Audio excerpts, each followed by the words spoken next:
Yehey! Andito naman po ako para magbigay aliw at saya sa inyong lahat. At dito nga po ay napapasyal ako sa may malapit sa Pulan Lupa. Natuwa naman ako kay kuya dahil nanonood daw siya ng mga vlog ko. Maraming salamat kuya. Kung hindi po ako nagkakabali ay sako pa po ito ng Estela Maris, Barangay Bagong Bayan. Ayan na nga, tapos na nga po siyang bumili dyan. Maraming salamat kuya. Alam niyo po ba kung bakit ako napapasok dito sa areang ito? Dahil nga po may nag-request na pumunta ako sa areang to. At dito naman ay lalong natuwa ako kay kuya. Dahil ang sabi niya sa asawa niya ay siya yan. Ano kaya ang ibig niya sabihin? Siguro wanted ako dito.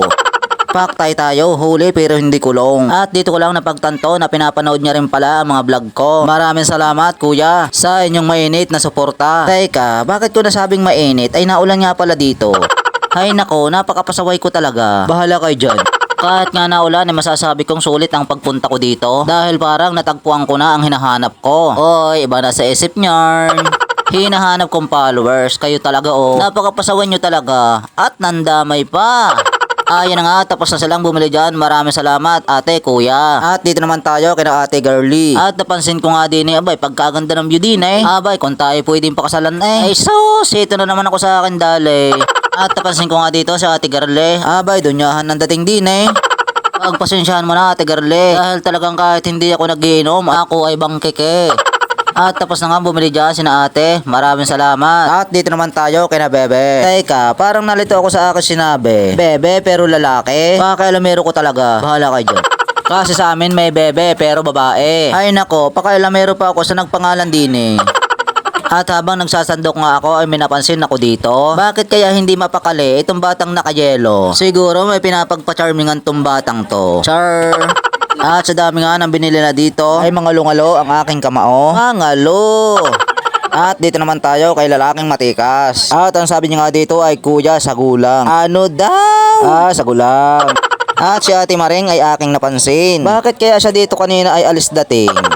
Mega shoutout nga po pala kay Mia Carla Salazar, Mayon Mercado, James Agana Bamba, Karel Alaysa, Villanueva Alok, Junjun Era Junior, sa pamangkin niyan sina Covid at Jojo, Ryan Ski Fortunado, Prince Jer de Bella, Yasere Mangera, Galyado Gaboya. Maraming salamat po sa inyong suporta. At balik ulit tayo dito kay Matikas. O diba, ang ganda ng ipinangalan ko sa kanya.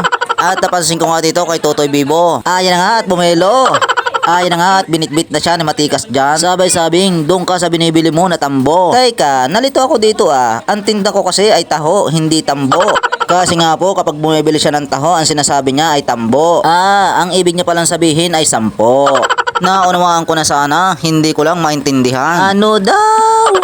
Ayan na nga, tapos na dyan bumili si Tambo, Tutoy Bibo. Ayan naman talaga At dito naman tayo kay Maymay. Sabay hawak sa kanyang pisngi sa tagal ng paghihintay niya din Ayan na nga, at pinaspasan ko na dyan dahil baka ako ay kanyang maupakan. Char!